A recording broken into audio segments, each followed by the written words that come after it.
सांसद, पूर्व प्रत्याशियों के साथ ये चर्चा की जाएगी। 2013 से अब तक हुए चुनावों के प्रत्याशियों को इसमें बुलाया गया है। इसीलिए हम कह रहे हैं कि पूर्व विधायक, पूर्व सांसद, पूर्व जो कैंडिडेट्स थे, उन सबको इस बैठक में बुलाया गया। संगठन को और मजबूत बनाने को लेकर चर्चा होगी। प्रदेश में चल रहे अभियानों को लेकर ये सुझाव लिए जाएंगे। ज्यादा जानकारी के साथ संवाददाता सुधीर शर्मा इस खबर पर जुड़ गए हैं। सुधीर, वैसे तो संगठन को लेकर बीजेपी हर वक्त बैठकें करती रहती है, लेकिन इस बैठक में ऐसा क्या खास है, क्योंकि 2013 के लोगों को भी बुलाया गया है? देखिए, आज इस बात के समझने की आवश्यकता है। बीजेपी का संगठन निरंतर रूप से काम करता है, 24/7 के हिसाब से काम करता है।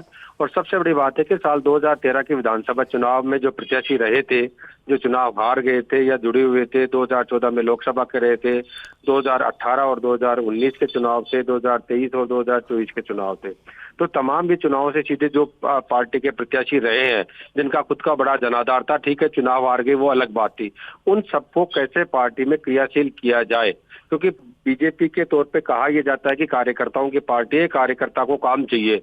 तो निश्चित रूप से जब ये डायलॉग सामने आता है तो कार्यकर्ता को काम चाहिए, तो कार्यकर्ता को काम के नाम पे जो जो बात है वो हो रही है, और इस कार्यकर्ता को काम देने के लिए ही सारी तैयारी की जा रही है कि जो 2013 से लेकर अब तक के जितने चुनाव हुए हैं तो उनका एक अपना बड़ा जनाधार है, उनको पार्टी के हित में किस तरह से काम में लिया जाए, तो ये गुट्ठी पिलाए जाने की आज तैयारी है। अभी प्रदेश प्रभारी डॉक्टर रघुवंश दास अग्रवाल यहाँ पहुंच चुके हैं और अंदर जो कि सिसके मिस्त्री के एक होटल में ये बैठक शुरू हो चुकी है, जिसमें तमाम जो लोगों को बुलाया गया था, जो पूर्व प्रत्याशी रहे हैं, उन सबको यहाँ पे बुलाया गया था और उनको इस बात का दी जाएगी कि आप बतौर कार्यकर्ता संगठन में काम करें, क्योंकि आपका अपना एक खुद का जनाधार है, तो संगठन को मजबूत करने की दिशा में किस तरह से आगे बढ़े, क्योंकि आगे पंचायत और निकाय चुनाव होने, लिहाजा पंचायत और निकाय चुनाव में बीजेपी की बढ़त हुई। हालांकि पंचायत के जो चुनाव होते हैं वो किसी सिंबल पे नहीं होते, लेकिन चूंकि जनाधार जो गाँव से निकल के आता है पार्टी का वो बड़ा होता है, तो किसी न किसी विचारधारा से जुड़े व्यक्ति को ही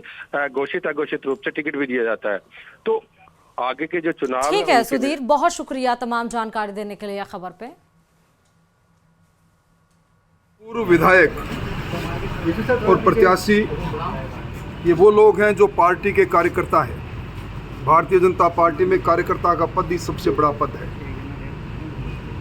और अनुभव और ज्ञान और बहता पानी जितना बटे उतना शुद्ध रहता है। कई पूर्व कई अभूतपूर्व भी हैं, इसलिए सब जब बैठते हैं पार्टी की रीति नीति सिद्धांत पर आपस में चर्चा करते हैं, कार्यक्रमों पर चर्चा करते हैं।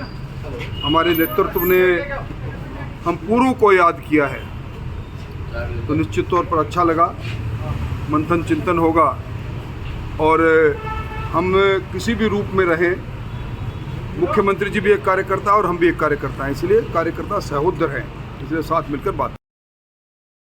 अभी हम बात करेंगे पूर्व सांसद जो हमारे साथ हैं उनसे बात करेंगे, जसकौर जी से। जसकौर जी, बीजेपी लगातार संगठन के लिए काम करता रहता है, आप सांसद भी रहे हैं, केंद्र में मंत्री भी रहे थे, क्या लगता है किस तरह से आज जो संगठन को मजबूत करने की दिशा में प्रदेश प्रभारी जी कुछ गुट्ठी पिलाने वाले हैं?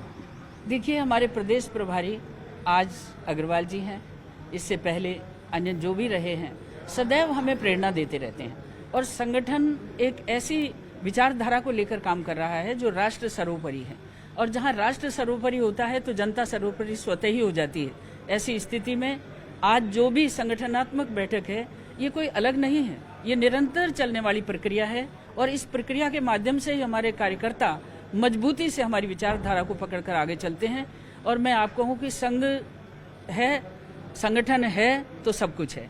आज भारतीय जनता पार्टी का संगठन देश में नहीं विदेशों में सबसे बड़ा, मजबूत और धरातल पर जुड़ा हुआ। किस किस को इस बैठक में बुला गया है, कुछ एजेंडा बताया गया है? संगठन की हर बार बैठकें जो होती हैं और बार बार जो बैठकें होती हैं टॉप से अयोग्यम पुरुषो नास्ति योजकः तत्त्वशुद्धः। कोई भी व्यक्ति ऐसा नहीं होता जिसके अंदर कोई योग्यता नहीं होती। योजना करने वालों का काम है कि हर व्यक्ति को उसकी योग्यता के अनुरूप दायित्व दिया जाए और काम करने का अवसर दिया जाए। हमारे पास पूर्व विधायक हैं बड़ी संख्या, जिन्हें किन्हीं कारणों से टिकट नहीं मिला होगा, लेकिन वो सब पुराने अनुभवी और वरिष्ठ कार्यकर्ता हैं। बहुत से प्रत्याशी हैं जो कहीं 2000 से, कहीं 500 से हार गए, कहीं 15-20 हज़ार से भी हार गए। वो भी सब अपने अपने क्षेत्र के जिम्मेदार पदाधिकारी हैं। तो मैंने इस अभियान से प्रयास किया है कि सबके साथ बैठा जाए, उनके अनुभव का लाभ लिया जाए। बस यही छोटा सा कोई आगे जो उनको जिम्मेदारी देने पर भी कुछ विचार होगा सर, क्योंकि बोर्ड आयोग निगम को जिम्मेदारी देना एक सदा। और चलिए बात जोधपुर से बड़ी खबर की करते हैं। थोड़ी देर में कांग्रेस की संविधान बचाओ रैली शुरू हो जाएगी। मारवाड़ जंक्शन इंटरनेशनल सेंटर में रैली का आयोजन किया गया है। पूर्व मुख्यमंत्री अशोक गहलोत भी इसमें शामिल होंगे। पीसीसी अध्यक्ष गोविंद सिंह डोटासरा और नेता प्रतिपक्ष टीकाराम जूली इसमें शिरकत करेंगे। कांग्रेस नेताओं को जगह जगह यहाँ पर बुलाया गया और जहाँ पर उनका अलग अलग जगह पर स्वागत सम्मान भी हुआ है। तस्वीरें आपके सामने है। संविधान बचाओ रैली और इसको देख रहे हैं, ये दरअसल कांग्रेस का एक कह सकते हैं मुहिम है बीजेपी के खिलाफ, केंद्र और राज्य दोनों सरकारों के खिलाफ। यहाँ पे तो राज्य की हम बात कर लेते हैं क्योंकि कांग्रेस विपक्ष की भूमिका में है और सत्ता पक्ष की भूमिका में बीजेपी है। ज्यादा और जानकारी के साथ संवाददाता चंद्रशेखर इस खबर पर लाइव हमारे साथ जुड़ चुके हैं। कितनी देर में शुरुआत होगी रैली की संविधान बचाओ, चंद्रशेखर? देखिए बात करें तो जोधपुर में जो मारवाड़ इंटरनेशनल कन्वेंशन सेंटर है, यहाँ पर जो है कांग्रेस की तरफ से संविधान बचाओ सभा का आयोजन किया जा रहा है, जिसमें पूर्व मुख्यमंत्री अशोक गहलोत सहित गोविंद सिंह डोटासरा, टीकाराम जूली मौजूद रहेंगे। हमारे साथ कांग्रेस के जिला अध्यक्ष नरेश जोशी है। सर, किस तरह से कार्यक्रम का आयोजन किया जा रहा है और क्या रूपरेखा रहेगी? आज की वर्तमान की जो भाजपा की सरकार है, वो जिस तरह देश के संविधान के साथ समय समय पे खिलवाड़ करती आ रही है और संविधान के बारे में नई पीढ़ी को जानकारी देने के लिए नए कांग्रेस के कार्यकर्ताओं को संविधान के बारे में जो बाबा साहब अम्बेडकर साहब ने, राजेंद्र प्रसाद जी ने लिखा, उसके बारे में जानकारी देने के लिए इस रैली का आयोजन किया गया है।